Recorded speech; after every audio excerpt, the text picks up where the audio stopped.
Welcome back to the Mel K Show. You know how important I think it is that we understand that what is going on right now in the United States is really about the world. And as I always say, they're not after the United States, they're after the whole world. And right now, the United States seems to be in the way. But I have a great person today who's been working very, very hard. He is from Germany, and his new book out is incredible. And I'm very, very excited to welcome Dr. Michael Nehls to the show. Thank you for joining me, sir. Yeah, thank you for inviting me, Mel. Thank you very much. Oh, thank you. Your work is incredible. You've been doing you've had a very long career so far. So I wanted first and foremost to tell my audience a little bit about your background, and then we'll get in to the current book, The Indoctrinated Mind, and what people really need to know, not just about what is happening to us, but what we can actually do about it. So if you could tell my audience a bit about your background. Well, I studied medicine in Germany and but immediately became a postdoc in the United States since I was very interested in basic research. So I did a postdoctoral research at the University of California in San Diego for 2 years. Then I came back to Germany and did a PhD in molecular genetics with a focus on immunology. So I have a little understanding, I guess, what's going on in the last 4 years since beginning of 2000 with this virus, and also about genetic engineering, of course, because that's what I did for 20 years. I did a lot of basic research discovering the genetic causes of diseases with several Nobel Prize winners, which I was honored to work with. And I actually was also in the pharma business in a way. I had a basic research company in molecular genetics in Munich, where I had big contracts with the pharma industry to find new targets for disease, for medical treatment of diseases. That was very fruitful, but on the other side, I realized that that is not really the best way for eternal youth. That's actually having a lifestyle that is more in accordance with our natural needs. So I finished my career at that point and started to become a writer. And instead of going deeper and deeper to the molecular details of certain genes, I started to try to comprehend what has been discovered so far and create a picture from all the different individual discoveries, like pixels or puzzle pieces to put them together like a jigsaw piece. And the first disease where I found a great understanding, I guess, how it can be prevented is Alzheimer's. So one of my first books was on Alzheimer's disease. I published also a paper on this, which is called Unified Theory of Alzheimer's Disease, and gave me an insight of how our memory works and what is needed to keep it alive for a lifetime. And that's exactly also the basis of my understanding the immunological part with COVID, but also the understanding of how the brain works, particularly our autobiographical memory, and how it is destroyed due to the measures that we have experienced the last 4 years. And that's also the basis, of course, of my book, The Indoctrinated Brain, because it shows what is done to the brain, how it is transformed, and that this indoctrination is more than just a manipulation of our mind. It's actually a change of our being, of our personality. And that's also what we experience in the meanwhile. So I think this book is the quintessence of my life, so to speak. Yeah, and for everyone. It's interesting when I was reading through your book, I was shocked because I had a while ago done a show on a NATO document about cognitive warfare. It was called Battle for the Brain, a very terrifying document if you ask me. And I'm looking through it, and then I'm looking at what you were writing, and they're talking a lot, and it sounds kind of like science fiction, but they're talking about using the human mind as a weapon, basically breaking it down. And this NATO document went out to all the militaries, and this is very high level cognitive warfare. And they talk a lot about it in this document and in the other work that they've put out right for the public about the bio metrics and all this stuff having to do with brain science and how they're using like neurology and all, and they're saying that they're using all these different pathways to, like you said, not change what people think, but change how they think. And I'm thinking this is a military document on manipulating the human brain on a military scale. And that's when I first thought, oh, this makes a lot more sense what we've gone through. So when COVID came and it came around, at what point did you realize that this was kind of a war on our minds more as much as anything else? Well, the first two books I wrote on COVID were actually a strategy to prevent the severe cause of the disease, because it was very clear from my immunological background that nobody should die on COVID, because the reason people die is what we call a cytokine storm. So it's an overwhelming reaction of the immune system, which is based on a dysregulation of the immune system, mainly due to simple missing micronutrients, foremost vitamin D. And it was clear, very clear from the beginning, and particularly after a few months of research that has been done on COVID patients, that if you give patients, if you increase the vitamin D level in the blood very quickly, nobody dies of the disease. So, but what I realized is that there was a warfare almost against any proposal that vitamin D should be given to the public. There And was, so I I remember. realized that it's not about human health, it's about something else. And what I also realized in the first year, when we had all these lockdowns and all these kind of unhuman measurements, they were completely in line with all the measures that I was talking against the years before, when we wanted to inhibit Alzheimer's development. Alzheimer's is a disease which stems from an unnatural lifestyle, and it became extremely unnatural in 2020. So I predicted in a book at that time that we will see an increase in Alzheimer's disease, but also a major increase in depression. Right. And as it was in 2019, the World Health Organization told us that we have the highest level of depression worldwide. It's the #1 disease. And a year later, due to the measures, the disease tripled in the incidence rates in America. There's publication on that. Right. So I realized the brain itself, and particularly the region which is responsible for developing depression, developing Alzheimer's, our autobiographical memory, is actually the center of the attack.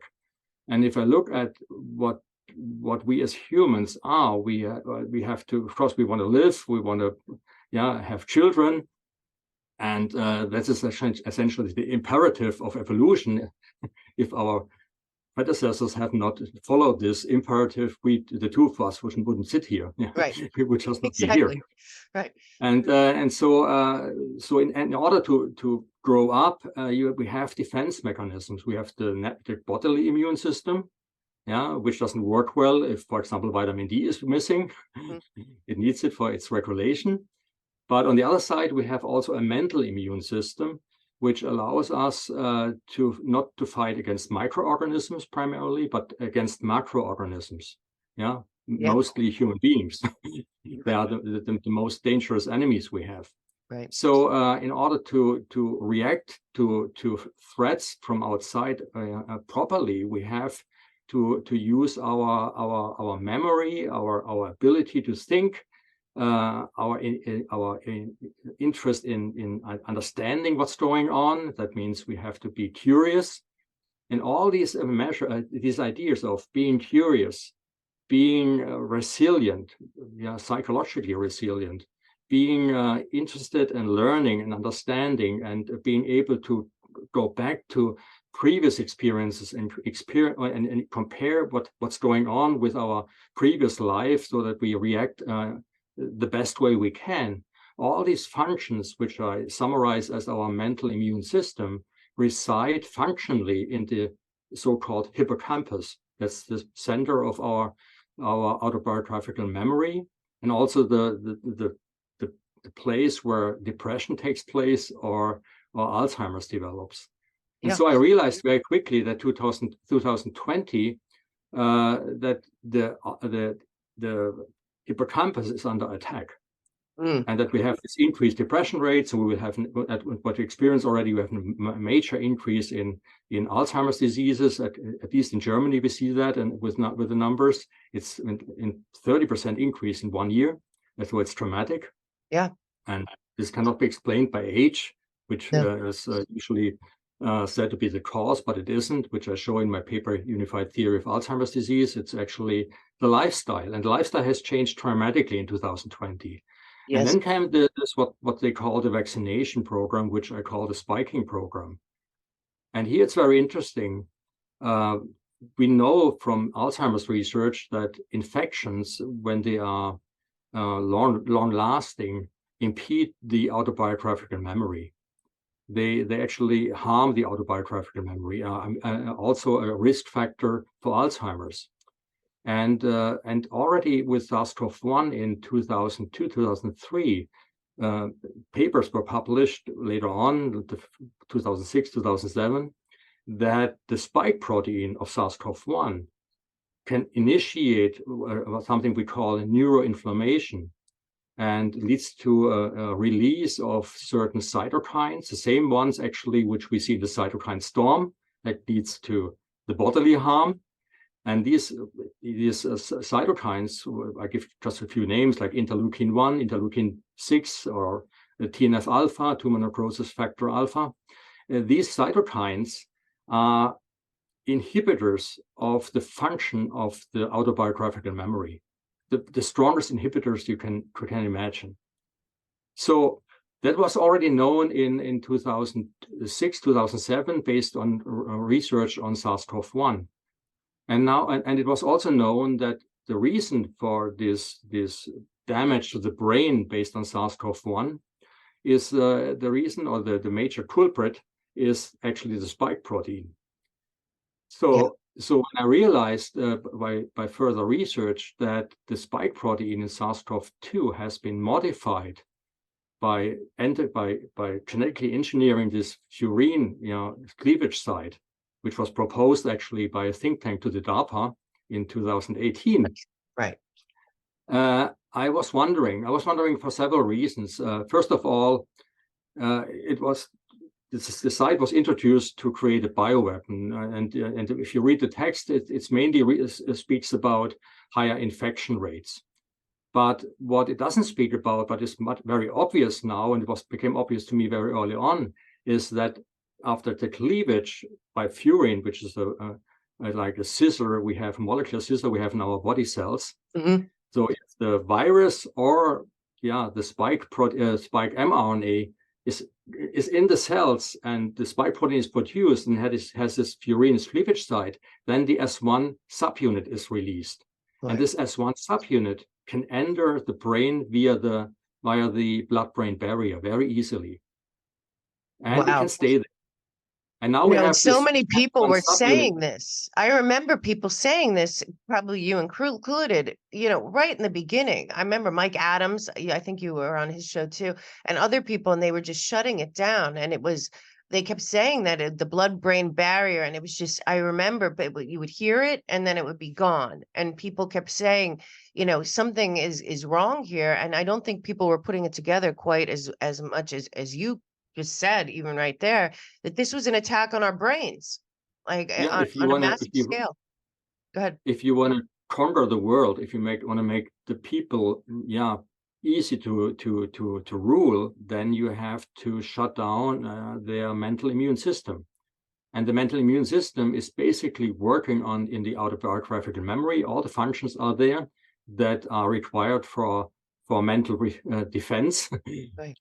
And the key is that the autobiographical memory has a specific function or a specific ability. It can create new cells the whole life. And this creation of new cells is the key for the understanding for the autobiographical memory. And we call this production, which is unique to the brain in this particular area, we call this production the adult, because it still happens in the adult life. Everything else, all other neurogenesis, or the production of new nerve cells in the brain, shuts down when we are grown up. but Right. the hippocampus, the autobiographical memory center, needs to continue in productive neurogenesis in order to be resilient, to be curious, to be able to think. All these abilities are essentially based on this what we call adult hippocampal neurogenesis. So adult hippocampal neurogenesis is shut down when the spike protein is activating the immune cells in the brain, and they release interleukin-1 and all the other cytokines, because they are shutting down neurogenesis in the hippocampus. And it has traumatic effects not only on our resilience to our mental immune system. It has, and that's what's really shocking, on which I show in my book. It leads to a vulnerability that to a change in our personality, the traumatic change in our personality. Yeah. I mean, And I can it's explain that incredible. maybe in a few words, because it's really traumatic. And one has to understand how actually the hippocampus works to understand it, what I'm talking about. So every time we talk, like we talk now, Yeah. We are able to remember instantaneously and long term what we discussed. I mean, if I think about what I said a few sentences ago, I know Yeah. it's not my short-term memory, it's my long-term memory already. Short-term memories are only brain circuits in the brain.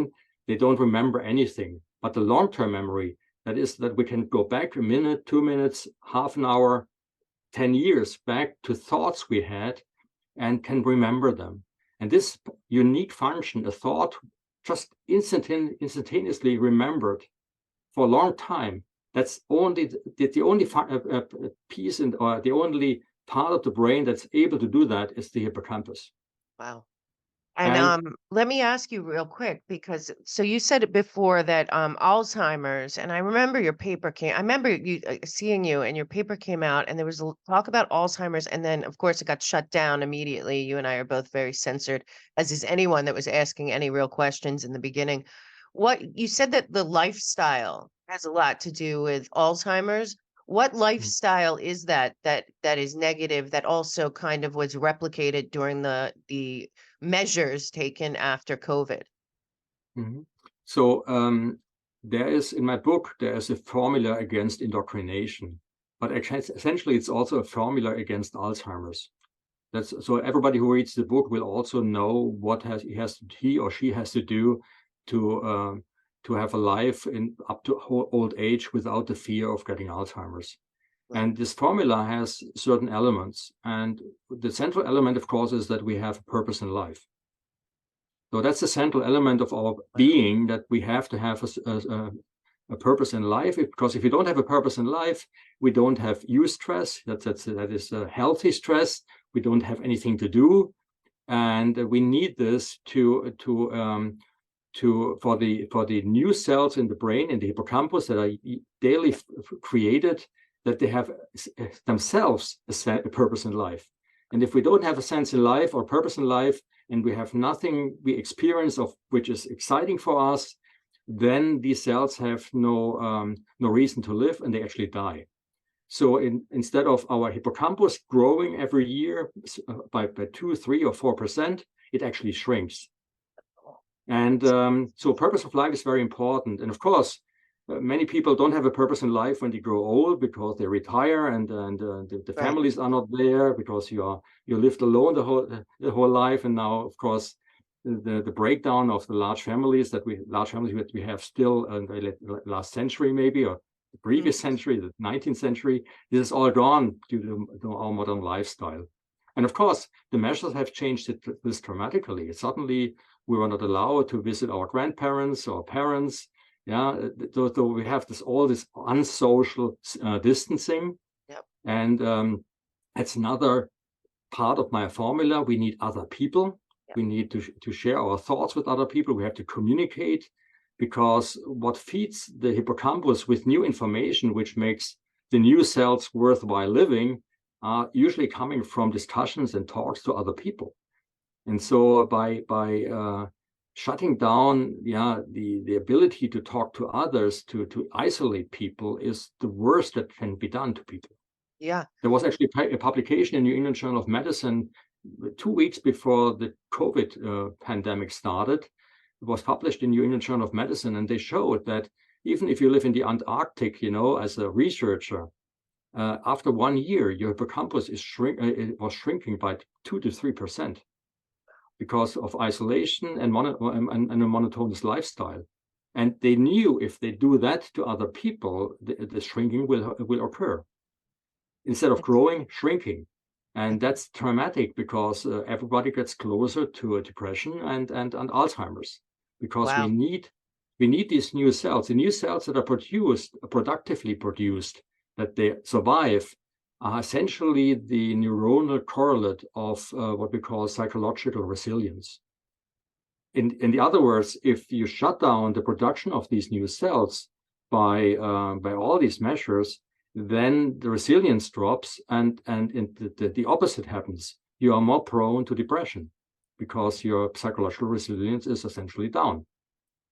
It makes it sound so, I mean, it is nefarious, but it makes it sound so much more nefarious than most people want to accept because, I said before we came on, because you're from Germany, in an area where I did a lot of work on Hannah Arendt all through college, and then I wrote a screenplay about her. And in Origins of Totalitarianism, she even says in that book that the best time for totalitarians to take over society is by using isolation and Mm-hmm. loneliness. She has a whole section about isolation and loneliness and how it's a weapon. Mm-hmm. And she wasn't thinking on your level of the hippocampus and all of this stuff, but she was just saying from her point of view that was a weapon that was used, is that, and it was certainly used during the entire lockdown situation. It's funny, when it started, I know a lot of people who are sober and got sober through AA and other programs where you have meetings and your fellowship with other men keep you healthy and sober, and it's that schedule and showing up and feeling like you're part of a group. And when I saw the lockdowns, I was in Manhattan at the time, so the lockdowns were really harsh. And I said, oh, so they're shutting all the schools, they're shutting all the churches, they're shutting anywhere that people meet in for recovery. I was thinking about friends that were sober.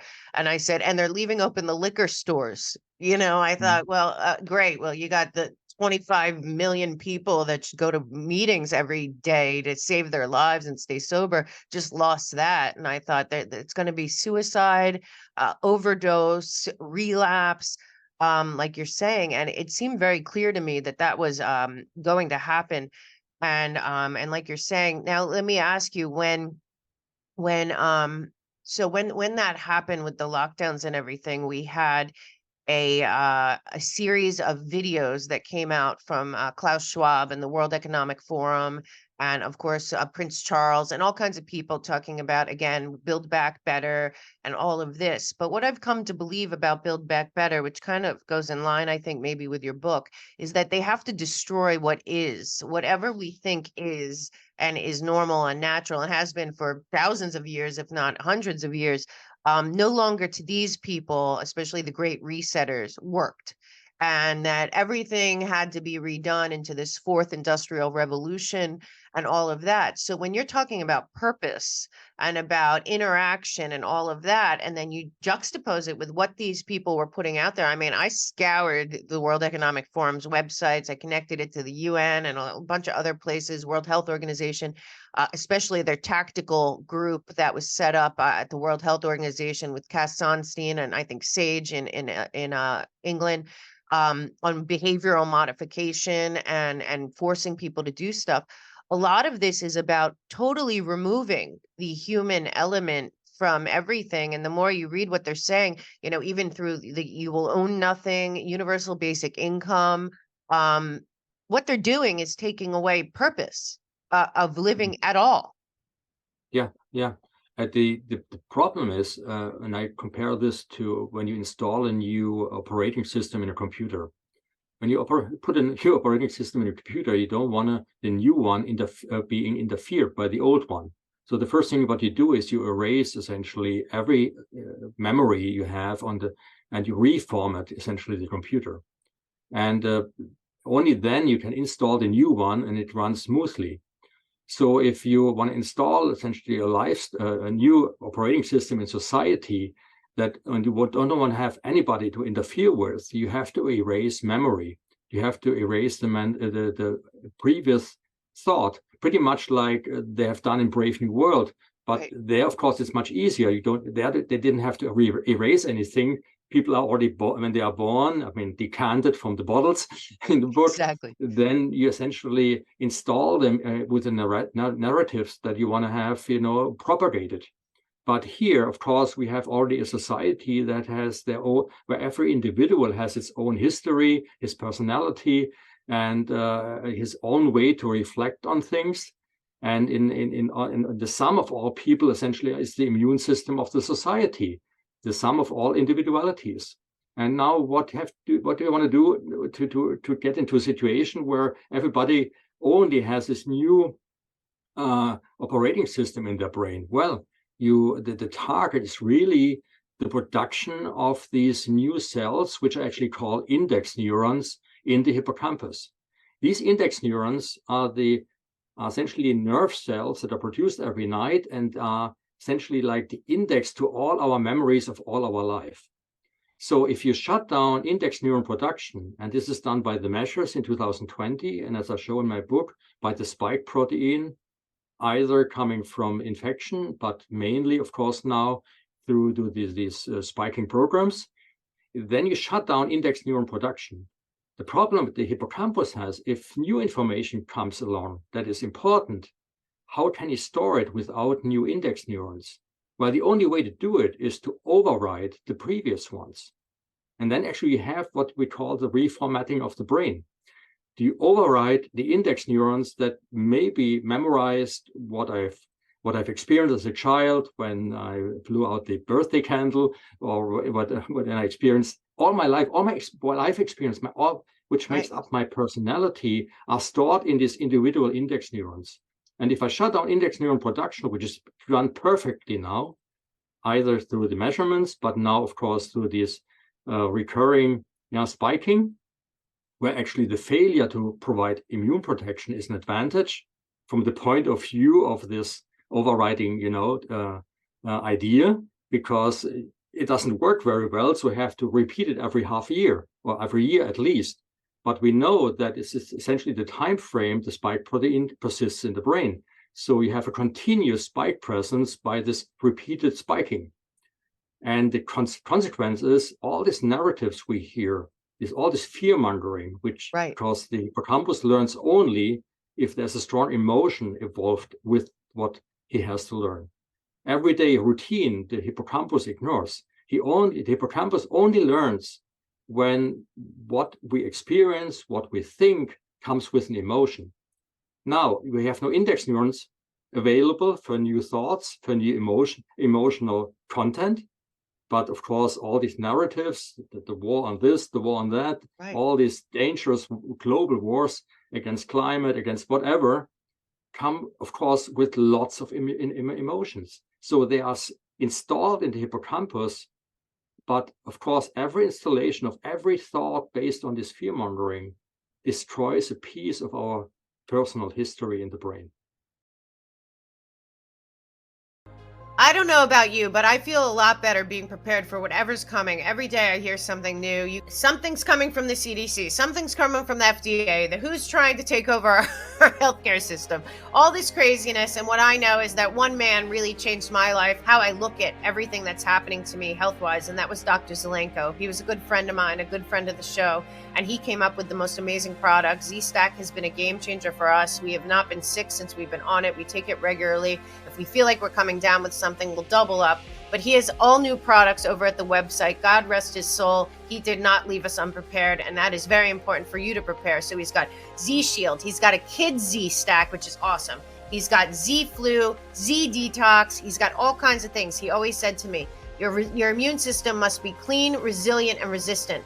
This matters the most. And what I can say on top of that is that he supported me. He supported free speech. He supported medical freedom. He supported personal liberty, and everything that I believe in, he believed in. He inspired me to be myself, to speak up, to speak out. And what matters is that you are feeling healthy, whole, clean, clear, focused, and that your immune system is protected from anything that comes our way. And Z-Stack is the best way to do that. Please stock up on Z-Stack. Go to themelkshow.com, go to our partners page, goes down to Z-Stack. That also supports the show. When you buy from our partners, these great people, especially Dr. Zelenko, who's dear to me, you are supporting the show and keeping us going. And I know that truth, freedom, and the First Amendment matter to you. They mattered to him. They mattered to me.